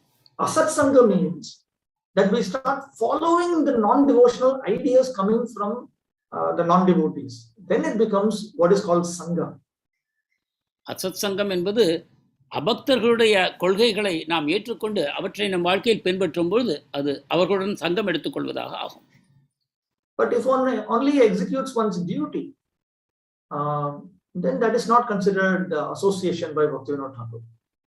ஆனால் கடமையாக சிலவற்றை செய்யும் பொழுது அதை சங்கம் என்று பக்திவினோத் தாக்கூர் கொள்வதில்லை. Bhakti-Vinod himself was living with a large family, and family means not just husband, wife, and a child. That's not family. Actually, family means 3 generations live together. It's a large concept. Robert said Vedic conception of family is very big. Bhaktivinod Thakur ஒரு பெரிய குடும்பத்தில் வசித்தார். அது கணவன், மனைவி, குழந்தைகள் என்று அல்ல, 3 தலைமுறைகள் சேர்ந்து வாழ்வது அந்த காலத்தில் பயிற்சி செய்யப்பட்டது. So now some of Bhakti-Vinod Thakur's relatives were not devotees. Bhaktivinod தாக்கூரின் சில பக்தர்கள், உறவினர்கள் பக்தர்கள் அல்ல. Still, Bhakti-Vinod Thakur carried out his duties. There is something called duty you need to do. ஆனால் அவர் தன் கடமைகளை செய்துதான் வந்தார், துறக்கவில்லை. So when we function in family life, then we have 2 sets of duties. We have one set of material duties and one set of spiritual duties. Both of this we are doing in order to please Krishna. We are not doing these activities for our own material happiness. எனவே இல்லற வாழ்க்கையில் 2 வகையான கடமைகளை நாம் செய்கிறோம். ஒன்று லௌகிகமானது, மற்றொன்று பகவானுடைய பக்தி பூர்வமானது. இரண்டையும் பகவானுடைய மகிழ்வுக்காகத்தான் நாம் செய்கிறோமே தவிர நம்முடைய சுய திருப்திக்காக அல்ல. Here's another question. By Diksha, you mean mantra initiation? Diksha also means divyam jnanam papakshayam. So even without mantra initiation, one can become a pure devotee by hearing knowledge about Krishna and chanting Hare Krishna Mahamantra. தீட்சை என்றால் மந்திர தீட்சை தானா? திவ்ய ஞானம் பாப்பக்ஷயம் என்பதும் தீட்சை என்று கூறப்படுகிறது. எனவே மந்திர தீட்சை இல்லாமல் ஒருவர் தூய பக்தராக ஆக முடியுமா? கிருஷ்ணருடைய ஞானத்தை பெறுவதன் மூலமாகவும் மகாமந்திர ஜபம் செய்வதன் மூலமாகவும். When one receives the Hare Krishna mantra from advanced Vaishnava, Prabhupada referred to that as first initiation. ஒரு மூத்த வைஷ்ணவரிடமிருந்து ஒருவர் ஹரே கிருஷ்ண மகாமந்திரத்தை பெறுவதை முதல் தீட்சை என்று பிரபுபாதர் குறிப்பிடுகிறார். And it is important that we chant the Hare Krishna mantra under the guidance of more advanced devotee. நம்மை விட முன்னேறிய பக்தரின் வழிகாட்டுதலில் நாம் ஹரே கிருஷ்ண நாமத்தை ஜபிப்பது முக்கியம். Bhaktivinoda Thakur has extensively discussed this in Harinam Chintamani. Bhaktivinod Thakur ஹரிநாம சிந்தாமணியில் இதை பற்றி விவரிக்கிறார். And in Vishwanath Chakravarti Thakur's commentary to the 6th canto of Bhagavatam also he deals with this concept. Viswanath சக்கரவர்த்தி தாக்கூர் பாகவதத்தின் 6வது ஸ்கந்தத்தின் விளக்கத்திலும் இதை பற்றி பேசுகிறார். He says that if the holy name is independent of initiation, meaning that you don't need initiation, and you just need the holy name, then why do I need to accept a guru? Why I have to go through all this trouble? புனித நாமம் சுதந்திரமானது, அதற்கு தீட்சை தேவையில்லை என்றால் நான் எதற்காக ஒரு ஆன்மீக குருவை அணுக வேண்டும்? அந்த முயற்சிகளை நான் ஏன் மேற்கொள்ள வேண்டும்? And then he quotes some scriptural verses which you would be knowing. They are quoted in Chaitanya Charitamrita also. மேலும் சாஸ்திரங்களிலிருந்து சைத்தன்ய சரிதாமிரத்திலிருந்து அவர் மேற்கோள்களை காண்பிக்கிறார். I mean some verses which also appear in Chaitanya Charitamrita. அந்த சில ஸ்லோகங்கள் சைத்தன்ய சரிதாமிரத்திலும் உள்ளன. So then Vishwanath Chakravarti himself explains that these verses, he says there are two types of persons who take to the chanting. Viswanath சக்கரவர்த்தி தாக்கூர் 2 வகையான மக்கள் நாமஜபம் செய்கிறார்கள் என்று கூறுகிறார். He says there's one person who has, even in his dream, he does not know what is bhakti yoga. ஒருவர் தன்னுடைய கனவிலும் பக்தி யோகத்தை பற்றி அறியாதவர். And that kind of person, for him there are only 2 steps. அவருக்கு 2 படிகள் உள்ளன ஆன்மீக வாழ்க்கை. He chants the holy name and he attains Vaikuntha. புனித நாமம் ஜெபம் செய்வது வைகுண்டத்தை அடைகிறார். And then there is a person who has learnt about bhakti yoga. மற்றவர் பக்தி யோகத்தை அறிந்தவர். For that person there are several steps. அவருக்கு பல படிகள் வாய்த்திருக்கின்றன. So Vishwanath Chakravarti Thakur actually has 14 steps, which is a little bit expanded. It is Rupa Goswami gives 9 steps from Shraddha to Prema. Vishwanath Chakravarti adds some steps before, some a little bit in between, a little bit later, and makes it 14 steps. ரூப கோஸ்வாமி 9 படிகளை கூறுகிறார் ஸ்ரத்தையிலிருந்து பிரேமை வரை. ஆனால் விஸ்வநாத் சக்கரவர்த்தி தாக்கூர் 14 படிகள், ஸ்ரத்தாவுக்கு முன்னால் சில, பிரேமைக்கு பின்னால் சில அவர் இணைத்து கூறுகிறார். So he says, if you know about bhakti yoga, then for you there are 14 steps. You have to go through all of them. பக்தி யோகத்தை நீங்கள் அறிந்து விட்டீர்கள் என்றால் உங்களுக்கு 14 படிகள் இருக்கின்றன, நீங்கள் அனைத்தையும் செய்ய வேண்டும். See, the basic idea is knowledge brings responsibility.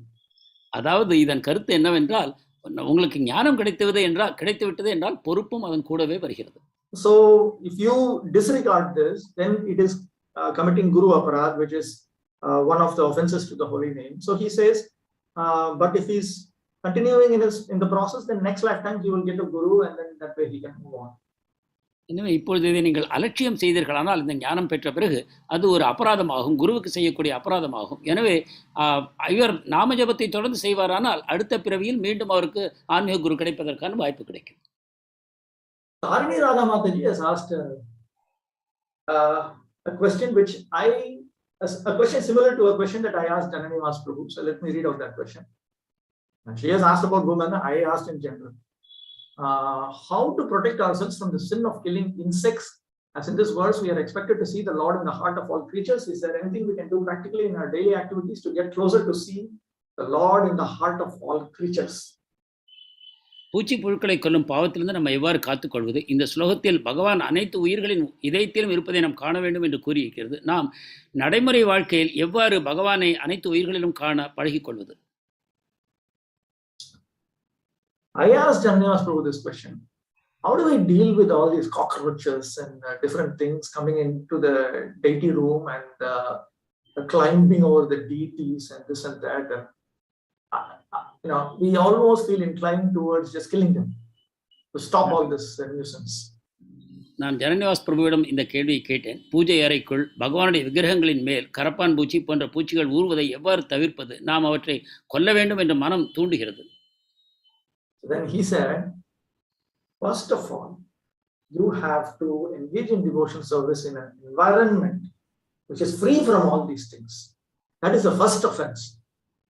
அவர் சொன்னார், முதலில் நீங்கள் பூஜை செய்யக்கூடிய இடத்தில் இத்தகைய பூச்சி புழுக்கள் வராத விதத்தில் நீங்கள் பார்த்துக் கொள்ள வேண்டும். இதுவே உங்களுடைய முதல் அபராதம். If despite all this you are forced to kill some insects, then with great reluctance we may have to do that. But it is first of all our duty to ensure that these things are prevented. முதல் கடமை இவை வராமல் பார்த்துக் கொள்வதாகும். ஆனால் அப்படி வந்துவிட்டது என்றால் அதற்கு தேவையானவற்றை நீங்கள் செய்துதான் ஆக வேண்டும். But it is a duty to prevent it. He kept stressing that. அவை வராமல் தடுப்பது நமது கடமை. அதை அவர் மீண்டும் மீண்டும் வலியுறுத்துகிறார். How do we come to the point of realizing that Krishna exists in all creatures? We have to engage in learning, practicing, and very important, propagating Krishna consciousness. And gradually Krishna makes us understand that we should be respectful to everyone. Actually, Bhakti-yogena Thakur also says, everybody is Krishna's servant, Krishna's child. It is our duty to be respectful towards everyone. கிருஷ்ணர் அனைத்து உயிர்களிலும் இருக்கிறார் என்பதை எவ்வாறு புரிந்து கொள்வது என்றால் நாம் தொடர்ந்து படித்துக் கொண்டிருக்க வேண்டும், பயிற்சி செய்ய வேண்டும், பிரச்சாரமும் செய்ய வேண்டும். பக்தி-யogena தாக்கூரும் கூறுகிறார், அனைத்து உயிர்களிலும் பகவான் இருக்கிறார் என்பதை நாம் உணர வேண்டும் என்று. Everybody is a child of Krishna, so it is our duty to respect them. We certainly don't agree with their non-devotional ideas, but it is our duty to still be respectful. அனைத்து உயிர்களும் கிருஷ்ணருடைய குழந்தைகள் என்று புரிந்து கொண்டு அனைவரிடமும் அந்த மரியாதையை நாம் காட்ட வேண்டும். Okay, here's a question. What is the position of a guru in respect of a disciple? 6 types of surrender to the Supreme Lord. What should be the mood and approach to his guru in such a surrendered state? Kindly clarify. ஒரு 6 வகையான சரணாகதியை ஒருவர் பகவானுக்கு செய்கிறார் என்றால் அந்த விதத்தில் குருவுடைய நிலை என்ன? எந்த மனோபாவத்தில் அவர் குருவை அணுக வேண்டும்? Anukulyasya sangam. We accept everything favorable to Krishna. கிருஷ்ணருக்கு சாதகமான அனைத்தையும் நாம் ஏற்றுக்கொள்கிறோம். One of that is we have to accept a representative of Krishna, one who is constantly engaged in Krishna consciousness as our spiritual master, and learn from him Krishna consciousness. அவற்றில் ஒன்று கிருஷ்ணருடைய பக்தியில் தொடர்ந்து ஈடுபட்டிருக்கக்கூடிய ஒரு பக்தரை நமது குருவாக ஏற்றுக்கொள்ள வேண்டும். அவரிடமிருந்து கிருஷ்ண உணர்வு பயிற்சி செய்ய வேண்டும். So we serve Krishna under the guidance of the spiritual master and more advanced devotees. ஆன்மீக குரு மற்றும் முன்னேறிய பக்தர்களின் வழிகாட்டுதலில் நாம் கிருஷ்ணருக்கு சேவை செய்ய வேண்டும். Okay, now here is some question about Saraswati. No, I didn't speak anything about Saraswati. No, we'll leave that. Usually pure devotee would not think he's pure devotee, but at least because of his humility. But if one thinks I'm a pure devotee for preaching, is he a pure devotee? பொதுவாக தூய பக்தர் தன்னை தூய பக்தராக கருதி கொள்ள மாட்டார். ஆனால் பக்திக்காக தன்னை பிரச்சாரத்திற்காக தன்னை தூய பக்தராக ஒருவர் கருதி கொள்வது நல்லதா? In one conversation, Prabhupada was asked, why does an exalted Vaishnava, spiritual master, something to this effect, why does he chastise his disciple or something to that effect? At that time, Prabhupada, he said, no, Krishna is ordering him to do this, therefore he is doing it. By himself, he does not consider that he is greater than these other souls and all that. It's just that he has taken on a particular role and Krishna wants to use him to elevate this other living entity. And therefore, in obedience to Krishna's order, he takes on that role and he chastises that devotee in that particular circumstance. ஒரு உரையாடலில் பிரபுபாதரிடம் கேட்கப்பட்டது, ஒரு தூய நிலையில் இருக்கக்கூடிய ஒரு ஆன்மீக குரு ஏன் தன்னுடைய சிஷ்யர்களை கடிந்து கொள்கிறார் என்று. அதற்கு அவர் கூறிய பதில், உண்மையில் அவர் தன்னை உயர்வாக பார்ப்பதில்லை, ஆனால் பகவானுடைய கட்டளைக்கு கீழ்ப்பட்டு இந்த பக்தரை மேலும் உயர்த்திவிட வேண்டும் என்னும் சேவையாக அவர் அதை செய்கிறாரை தவிர தன்னை உயர்ந்தவராக ஒருபொழுதும் ஆன்மீக குரு கருதி கொள்வதில்லை என்று பிரபுபாதர் தெளிவுபடுத்தினார். Okay, I think we should stop with this. It's already 9:35. Thank you so much, Vidwan Gauranga Prabhuji. Our heartfelt gratitude from all of us here in ISKCON Chennai for participating in this 5-day festival of Bhakti Retreat, just glorifying the contributions of Srila Vishwanath Chakravarti Thakur on his commentary, and we are so grateful to hear from you, Prabhu, that you could bring out the meaning from various scriptures and give us a holistic view and give us a comprehensive understanding of how we should carry on with our devotional service. Thank you so much for your extended association. Thank you so much. Hare Krishna. Dandavat pranams.